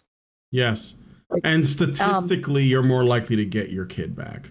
Unless you're like on crack and you have a shit ton of problems. And statistically, the situation is that if a man who is abused calls the cops, he is more likely to be arrested than his abuser. Mm-hmm. Pretty sure Deborah Powney is responsible for some of that information. I can probably look it up, but so I don't know. Like, I'm not going to say that her situation didn't happen, but I think the assumption that her situation indicates a misogynist or incel bias, and it's like, I don't know, the thinking behind this, the logic behind this seems really cracked to me. It doesn't indicate that there's a misogynist bias in the system, because you don't know if they would ask male victims of domestic assault the same questions, and they probably would. I can't see why they wouldn't. So it's like, I don't know. You're making sweeping generalizations based on evidence that doesn't prove what you're saying, is what I'm getting at. And I don't know, that kind of reasoning just is not the situation that she's in necessarily bringing a red flag, but that kind of reasoning gives me a red flag, because it's not supported. Yeah. Like, she's making this assertion. This is a misogynist situation. She doesn't. Does she know? No. If the police would. Yeah. Yeah. The only way you can prove something is misogynist is you would have to prove that it happened because you're a woman, and only because you're a woman. So this kind of sloppy thinking just doesn't sit right with me. No. Especially when we're talking about perpetuating the same kind of nasty, dehumanizing rhetoric that we call out with feminists. Mm-hmm. Like, you're saying the system is misogynist based on one anecdotal incident, and not knowing if they would have asked your husband the same, or your ex-husband or your ex the same question. Were you the one with the pipe beating him? Mm-hmm. Now, having said that, it's not, what did you do to cause this, is not outside of the context of an investigation, probably not the nicest thing to say to somebody who's experiencing domestic violence in public, but it's a pretty common thing to say to men, no matter what kind of domestic violence they experience. What did you do to deserve it? Like, it's so I'm really skeptical that being asked what did you do to incite it in your scenario is because you're a woman, when I've seen it so many times with men. Mm-hmm. I got a comment from someone, and I need to know if this is confirmed. I'd like you guys to try to confirm it for me. But Pompous Psycho says Chloe sprayed her ex-boyfriend with bear mace. I'm sorry, not beer mace. With bear mace, and he swung a baton to protect himself. So, and I mean, I don't know if that's true or not, but if it turned out that that was true, that seems to line up with, like I was saying before, what is more normal for most domestic violence relationships to have domestic violence is like a central theme. Yeah, I don't really like talking about situations like this at all or speculating on them. Yeah. We can say that's something that's an additional factor. There's no confirmation though.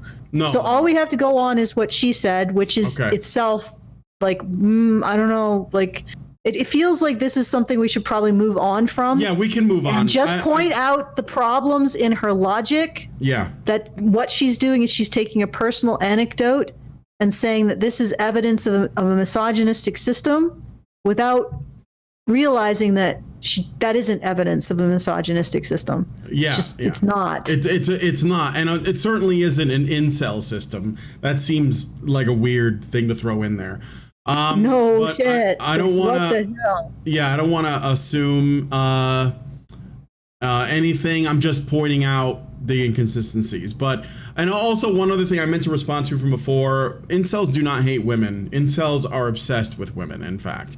And I'm not saying that as a knock against them, but I do think that what would be helpful to incels is if they, and I think that they know this, even though they don't like it a lot of the time, is if they took a note or like a page out of MGTOW philosophy and find ways to sort of live a life without worrying about what women think about you, or like if you're going to gain their favor. And I know that's not easy because, you know, again, it's I think that incels do have a strong desire to connect with people, and I think that women in particular, you know, are just really pleasant to be around when they're nice to you, and I can understand, you know, why you would want that. But they certainly don't hate women, and that's ultimately what my point is. So they do not hate women. Okay, let us continue. But let me show you where these dangerous ideologies have gone and can go. This is Mark Lepine. Okay, so she's Canadian, and so some of her examples are Canadian. But she goes into Mark Lepine. I think, do you know the story of Mark Lepine, Allison? Yes, of course. Every Canadian knows the story. Okay. Essentially, this man targeted women with masculine interests like myself under the assumption that they were feminists, because feminists steal our valor all the time. And then feminists also stole our victimhood. Mm-hmm. And he was, again, another individual who probably had severe psychological issues and a history of abuse. And I'm not every year we have to deal with this. Every year we have to deal with this instead of just letting it go, because this is the one, even though he targeted women like me with masculine interests, this fits so much in line with the feminist narrative that, you know, it's almost like this guy gave him a present. Yes, to unwrap every goddamn year. Yep. Absolutely. And it's one of the most, in my opinion, one of the most detestable things that feminists do is they've taken the victimhood of this situation for themselves. But anyway, this is and this is well before there was any concept of incels. Yes. And he was more likely to be responding to the idea that women were taking away. Once again, I mean, our society very much expects men to be providers and to have these positions. And if they don't, they are considered to be worthless. Women are not considered to be worthless if they don't become engineers. Men are considered to be worthless unless they achieve. So we apply this kind of pressure to them, and then some of them break and go insane. And they feel like women are taking away their ability to gain worth. And society very much considers this the only source of men's worth.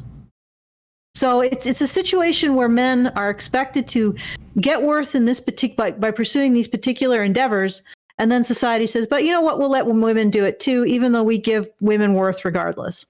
Yeah. I mean, you can see the resentment. You can understand it. You can understand the resentment. not necessarily agree with it or think that it is acceptable, but you can understand the resentment. And when you apply that resentment to people who might have issues of impulse control because they have undiagnosed antisocial personality disorder and also histories of abuse, you can see why that might end up with some bad outcomes. Yep. We basically gave women, I guess we opened up a lot of opportunities in not that they didn't have access if they really wanted it before, but we basically like rolled out the red carpet for women to like pursue whatever they want. We've given them a leg up in all these other areas. We basically told them they can live however they want. They can be single, they can choose to be married, whatever. But men's, the standard we hold them to hasn't changed at all since the beginning, basically. No. And so it's not changed. No. It's increased, in fact. Yeah. So we have a higher and higher standards for men's value. Yes. Yes, exactly. And the honest to God truth of this is, how is it so surprising to people that we have Mark Lapines and Elliot Rogers and Alec Manassians who break under this system? And the funny thing is that we continuously focus on men like this. Yeah, I mean, there's still like the like an outlier within an outlier. Within an outlier within an outlier. And we still treat that like, oh, there's an ugly trend, and we have to keep our eye on that. Like, we have to keep breaking men. And if any of them like break in, and it doesn't matter, by the way, and I said this already, it doesn't matter if they break in a way where they just jump off a bridge or they just shoot themselves in the head in the woods.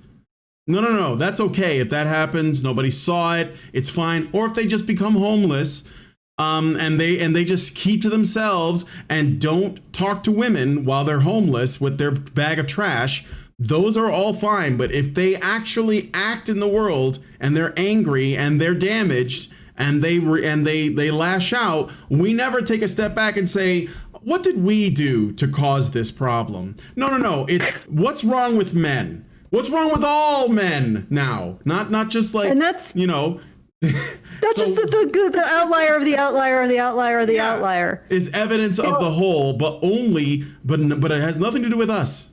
It's not our responsibility. Yeah. And also, what's the most egregious about this is our society manages. You can understand why society's like, well, what's wrong with this man who lashed out at others? But we also do this to men who commit suicide. We say, what's wrong with you? Why did you give in to your toxic masculinity? Why didn't you reach out for help that doesn't exist? What's your problem? Why did you fail us by killing yourself?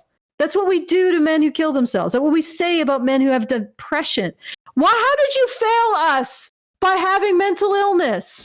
It's like, but once again, this is a society that completely lacks any kind of introspection, any willingness to introspect. And there's a deep reason why. It's because we rely so much on men taking responsibility that we are incapable of taking responsibility for them. Yes. For our behavior towards them. Like and that's a deep thing that we do. And unfortunately, we can push that to the point where we implode everything that we rely on. And I think we're at that stage at this point. But and at the same time, look past the mountains and mountains of men who are dead by suicide, dead by suspicious overdose or traffic accidents, because that's another way that men suicide. Dead by living very poorly. Like probably George Floyd was in the middle of a slow suicide, to be quite frank, judging from his health. They usually just self-destruct over time. It's like a slow motion implosion. Like they just get addicted to alcohol, all of that, drugs, and they just waste away. Yeah. So that's actually the most common type of self-destruction. All of those corpses, that mountain of corpses, and we look at the tiniest little percentage of men who respond to all of that social pressure by harming another person. Tiny little percentage. You got to get your magnifying glass out And you get your galoshes on as you slosh through the blood from the mountain of corpses to find that tiny little percentage, the little mite. Yep. And then we focus on that and blame men for all of it. It is a gloriously absurd picture of the world. I don't know. Yeah. Anyway, right, let's continue. So yeah, I'm going to continue. I'm going to jump ahead. Not really interested in her examples, by the way. No, I'm going to skip the examples. So she basically talks about Mark Lepin. She talks about Elliot Rodger. She talks about this gentleman. I don't know who that is. And this guy who was in Edmonton, I think, or close to Edmonton, right here. I don't know who that is. Maybe you guys know. And Alec Manassian. And I will jump ahead to, Jojo is here. He just threw me a ball. Hold on, Jojo. Hold on. Where's the ball, Jojo? Where's the ball? Where is it, buddy? I don't see it. You just threw it at my feet. Well, I'm sorry, dude. It got lost. Gonna have to play later. All right. Oh, he's got it. Okay, so let's listen to the next clip. Sorry, it's getting dark in here. Real communities idolizing people committing mass murders against women in the name of hating them. Now you might ask yourself, okay, we see these people, we recognize these fucked up comments that are blaming women, that are very biased. Now what? What do? Well, a lot of these people are already angry and isolated. So the answer probably isn't to be like, you're a loser, get out. You're probably like, well, yeah, it is. Well, stop for a second. If we want to evoke any sort of change in the world, what does that acquire? When we're in kindergarten and we're struggling with some kid, some asshole over crayons, the teacher goes, okay, so instead of punching him because he took your crayon, you sit down and you talk and you figure out what's going on. I think it's important that we try to understand this community. Now, am I asking you to sit there and feel sorry for a bunch of people that think that women should die and that men should just own them? Absolutely not. All right, I'm just pausing that there. Well, here's the thing. When I look at that, I'm like, because I understand men's nature, I know that is so unlike men. I don't know how to describe it. It's like that's something that men don't say unless there's something seriously wrong. Yeah. So I don't actually see it as a genuine expression of anything. It's more like vomiting blood before you pass out. It's sort of distasteful and you don't want them to do it on your rug, but it's like, you're not going to be like, oh my God, you just hate me. It's more like, I think you've got some serious problems there. Something is wrong with you. And that's because I understand that men's nature is to protect and provide for women on a fundamental instinctual level. That they have a great deal of difficulty shifting or moving. But I'm actually appreciating the change in tone here that she's saying, and I'm actually wondering if this might be a little bit more subtle than we were thinking. If she sustains this, maybe she's getting into the place of judging these men, and then she's moving towards, well, let's do something more productive with how we approach dealing with them. Right. I don't know if she sustains it to the end, but this is good. I appreciate that. Okay.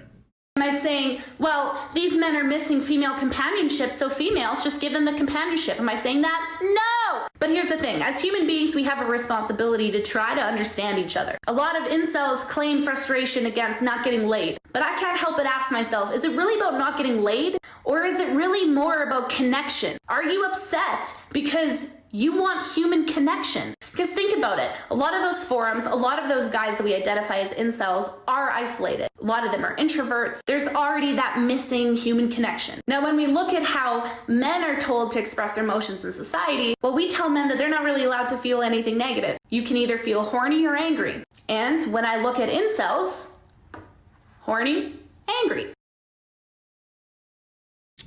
Do you want to add anything to that?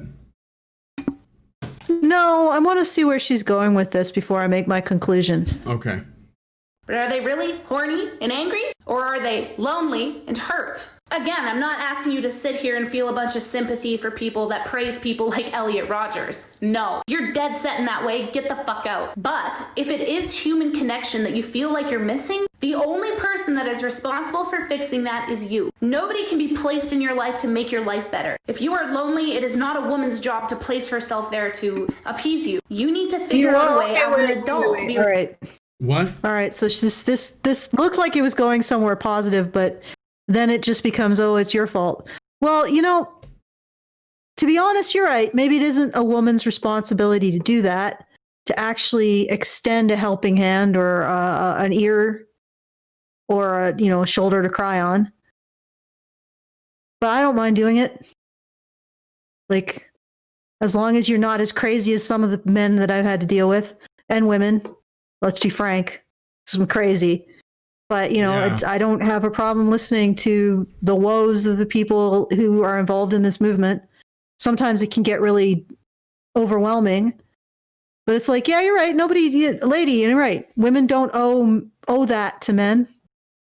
Of course, if you want a functional society, at some point you have to give it, because men actually do need women to function. They need women, they need feedback from women, they need some kind of, I don't want to say reward, but some kind of support from women. And at some point, I know this might become as a surprise, women do form the foundation of a society. And women's behavior towards men will determine how functional those men are, and how productive those men are, and how well those men cooperate. So yeah, maybe women don't owe. But I'd like to introduce the possibility that those women who take responsibility for providing that foundation might be in a particular position that you will not be by saying that you don't have to take responsibility for it. You can just not do it. You can just abdicate responsibility. That's great. Well, you go do that. But that means that you are then self-selecting out of being part of any kind of solution, which is fine. But when you self-select out of being any part of a solution, you may find at the end of the road that you have self-selected out of being benefited by that solution. So I'm just putting that out there as a possible warning. And once again, yes, I recognize that you think that you don't have to take responsibility for that. That's fine. That is your prerogative. I personally will take responsibility for that. So I will listen to men who are hurting, even men who people, are hurting in a way, they're vomiting blood. So they're hurting in a way that doesn't look very aesthetically pleasing. I will take responsibility for talking to them and understanding them and giving them a place where they feel like heard by someone and not through violence. Okay. Yep. I don't, I sort of liked where she was going there briefly, but then she went back into, it's all men's responsibility. Use what we're going to give you no resources, but you have to build yourself out of this psychological oubliette that we've put you in. Yes. While we continue to take from you, I'll play one more 30-second clip and I think we're done. So you're responsible for yourself and your own needs, and to find the connections that you're looking for if you're otherwise missing. When we look at relationships, what's the kind of key fundamental things to building a relationship? Friendships. So if you're somebody that's feeling really lonely, really isolated, maybe you're kind of starting to lean towards some incel ideologies, may I encourage you to just take a step back for a second. Stop blaming women, stop blaming them, okay, because that's not helpful. And think about ways that you can find meaningful connections that are not with women. That's very important. You need to find meaningful connections that aren't with women first. Do you like to game? Join gaming communities. Do you like to paintball? Join paintball communities. Build friendships in the community. And I don't think we should sympathize with people that are like praising people like Elliot Rodger, but I think it's fair of us to say, okay, as human beings, it's our job to try to understand each other. If this is why you're upset and you're looking for a change, you don't want to be this way. Because I mean, who would? Who would repeating herself. God, I know. Her edits are. I'm like, okay, where did I? It's okay. We get what she's saying. Yeah, I think we get it. Yeah. I don't think we need to listen to anything further. I think I'm satisfied that I can make a conclusion here. Yeah, she's right. You do need to make some effort because, to be quite frank, nobody will do it for you. And women who will take responsibility for this are very few and far between. I will say that. However, the idea that this is all on the incels is that our society is basically at the end game. Usually societies do need men to take responsibility in order to comprise the functional elements of society, like to form the institutions, to form the economy, et cetera. So we need men to take responsibility.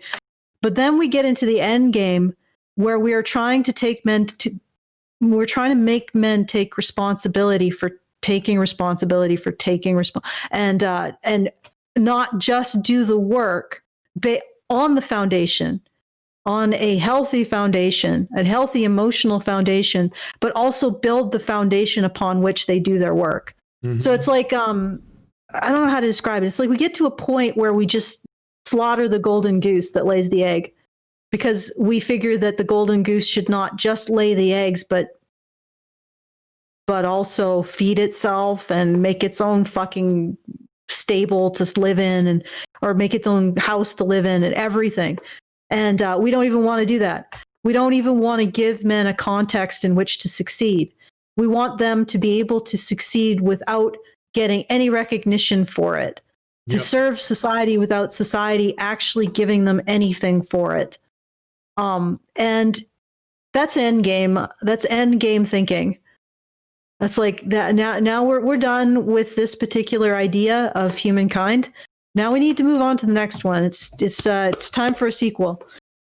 Yep. And I don't know what else to say, but if you don't want to take responsibility for this as a woman, you're not going to be part of the sequel. So enjoy yourself. You're basically saying deal with it yourself. Yet you're also saying, we should talk to them. Why? If you're not going to try to understand them, but you don't want to help them. So what's the point?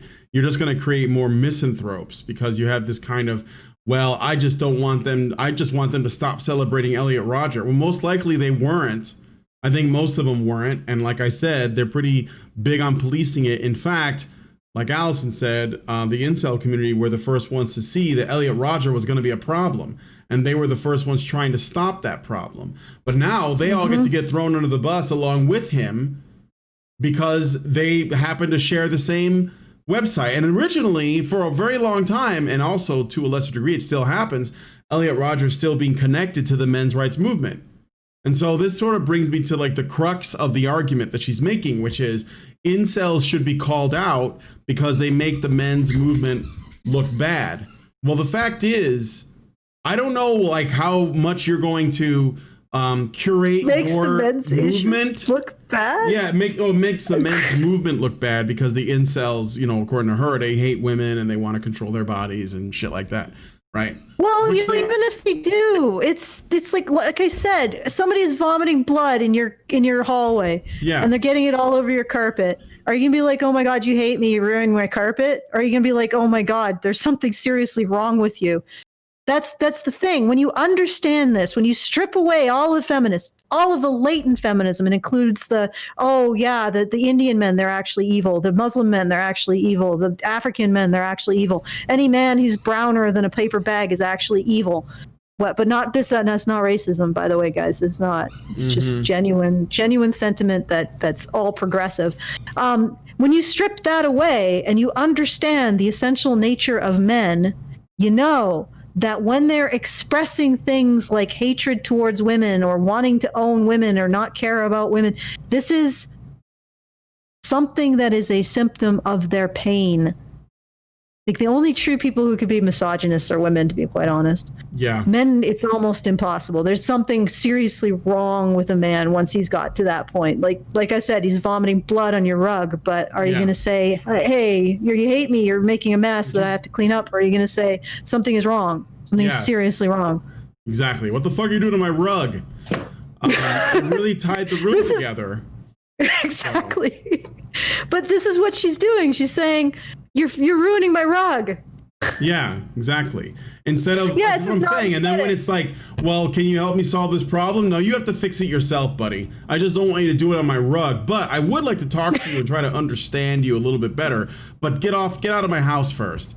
So I mean, and again, this assumption It's so naive to think that if the men's movement just policed the manosphere somehow and kept the incels away, or just continually called them out to sort of like say, draw a line in the sand and say, those guys are not us, they don't represent us. It's so naive to believe that even if we managed to do that, the feminists still wouldn't connect us anyway. It's a ridiculous standard to be held to. And again, it's like you're putting so much focus, in my opinion, on something that is so small and inconsequential, but also something that it's a symptom of a larger problem that is being created by the other side that you're trying to pretend. And I don't like saying sides because I get that sort of oversimplifies things sometimes, but you're trying to operate as some kind of weird, like moderate, like fence sitter that's like, well, I'm going to call out feminist extremism and men's rights extremism. And the fact is, you have to reach really hard on the men's rights side to find stuff and then use it as an example of something we should be dealing with, while not understanding that no matter how well you craft your men's movement, no matter how perfect you make it, feminists, if they decide, you will get attacked and it won't matter and they'll find ways. So what's the point? Like, why are you trying to appease people who hate you? That's what I'm saying. Don't waste your time. It's childish, it's naive, and it's short-sighted. I think one of the best selling features of the men's rights movement is it tends to attract people who are like, yeah, whatever. You can call me you can call me a monster, but these are my values, these are my principles, I'm standing by them, and I am not stepping back. Exactly. You can call me whatever you want. Yes, and I would like more resilience and than less, right? So I would prefer that we were able to be like, if somebody says, well, what about these incels? Look what they said on this forum about this woman this one time. Okay, so what? Has he killed anybody? Did you die? No? All right, well then shut the fuck up. Like, nobody's hurt. That's what I want, more resilience. I want people to grow more spines. I don't want to be like the feminists. I don't want to be taking offense to every joke that Clementine Ford tells, or when she posts some misandric shit on Twitter. I'm not going to respond to that because I know that that's bait and that's weakness, and that's something that we don't need to deal with. It's like, so what? I mean, is it constructed to point it out and be like, look at these cunts and what they're saying? Sure, but I'm not going to lose any sleep over that. And I think that that's what we need. We need more resilience, not less. We need people to be tougher.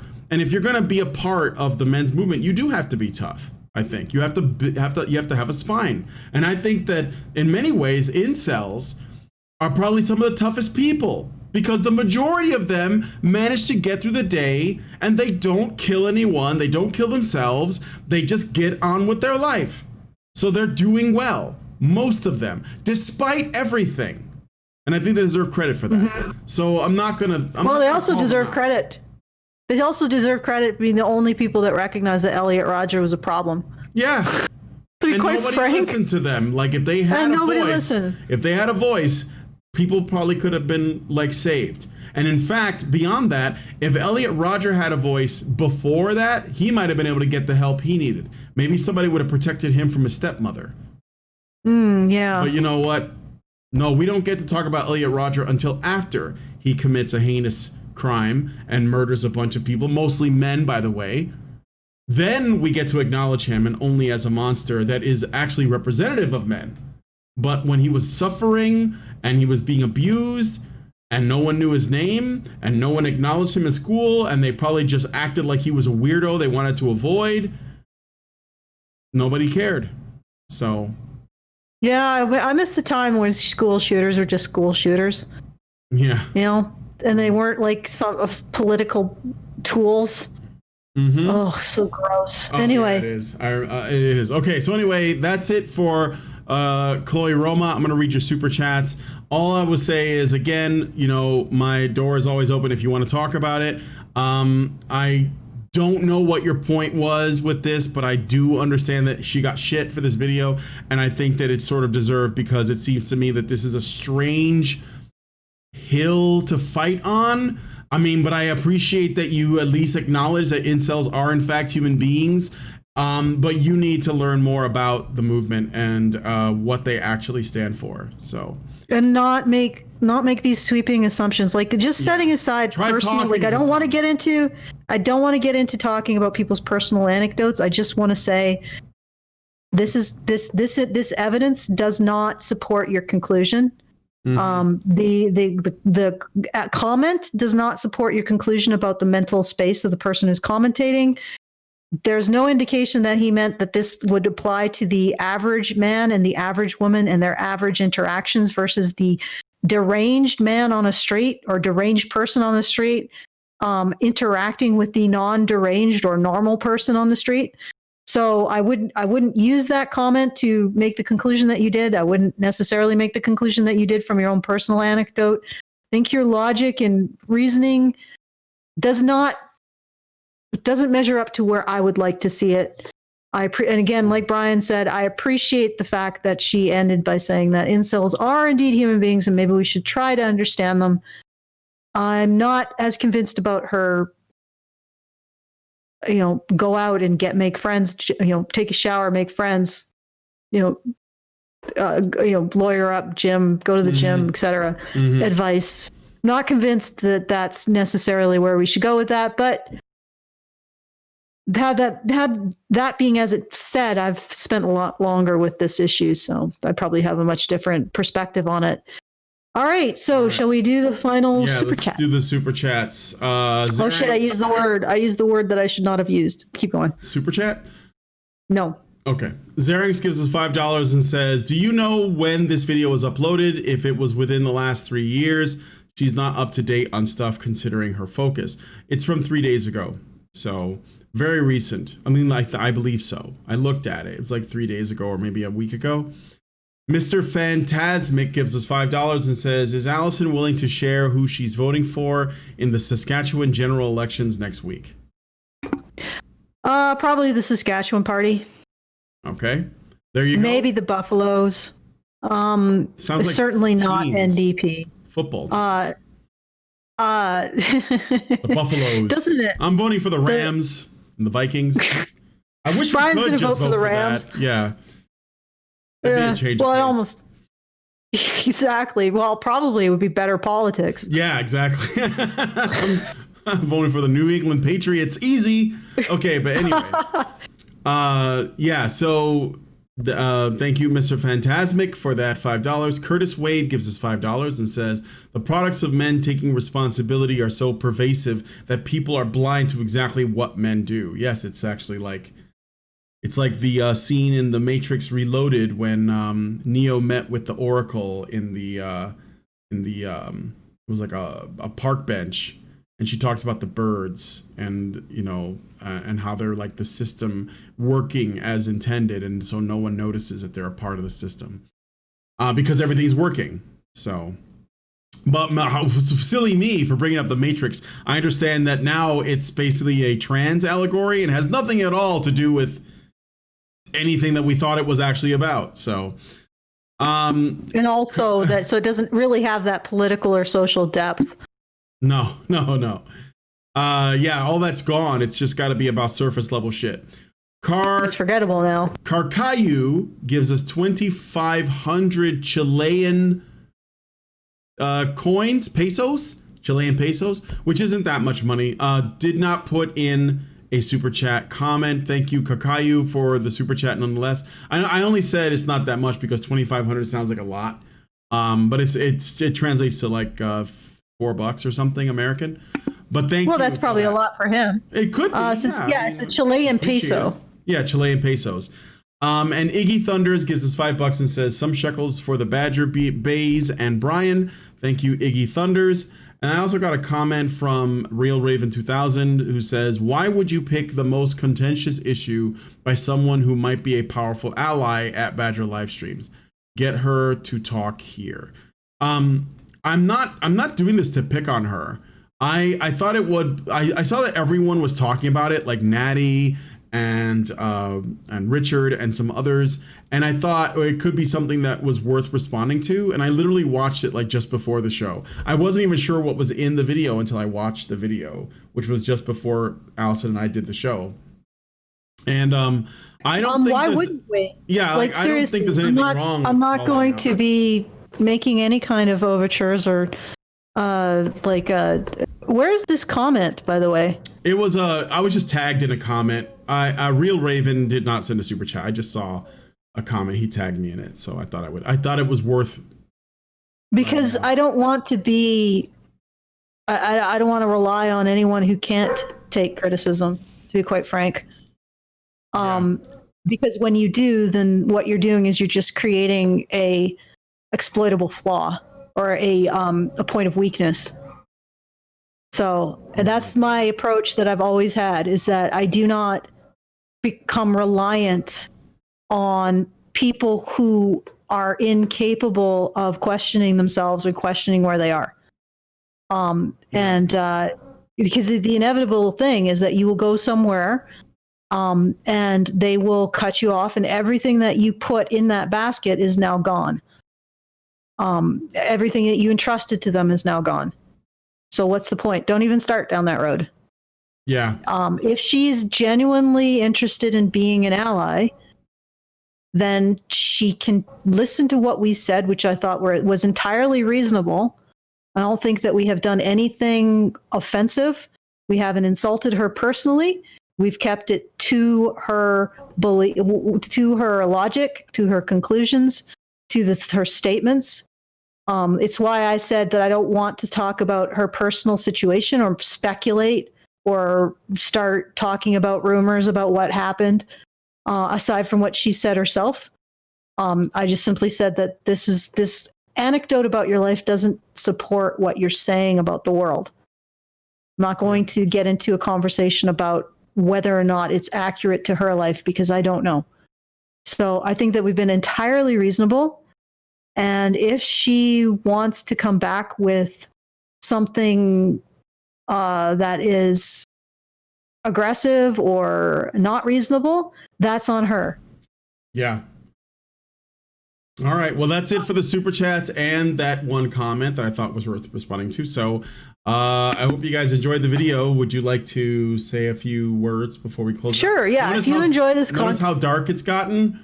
For those of you who are watching, the sun has totally set.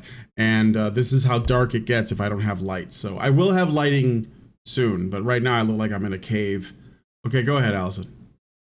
Well, I will say that if you enjoy this content, if you enjoy the fact that we're at least I am very uncompromising. And also, I mean, if Brian gets her on the show, Brian he's going to be very nice to her. He always is.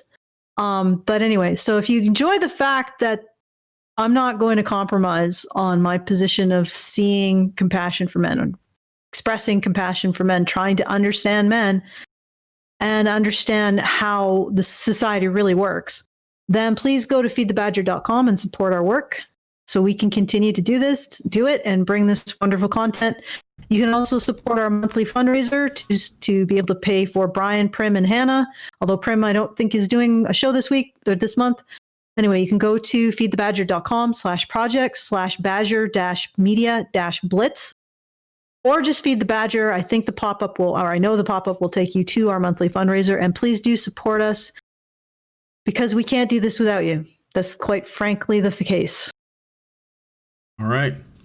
So if you guys like this video, please smash like, subscribe if you're not already subscribed, hit the bell for notifications. JoJo's like bothering me right now. Hit the bell for notifications and leave us a comment. Let us know what you guys think about today's video. Is there anything else that maybe that we didn't catch that you wanted to add to? Please feel free. Or maybe you disagree. You can add in some comment for that. We're always open to hearing different points of view. We look forward to seeing your comments, and thanks guys for coming on today's episode of the HBR debate, and we'll talk to you guys in the next one. I'll see you tomorrow with a new show. I'll be back. Men's rights activists are machines, dude. Okay? They are literal machines. They are talking point machines. They are impossible to fucking deal with, especially if you have like a couple dudes who have good memory on top of that too. Holy shit, you're fucked.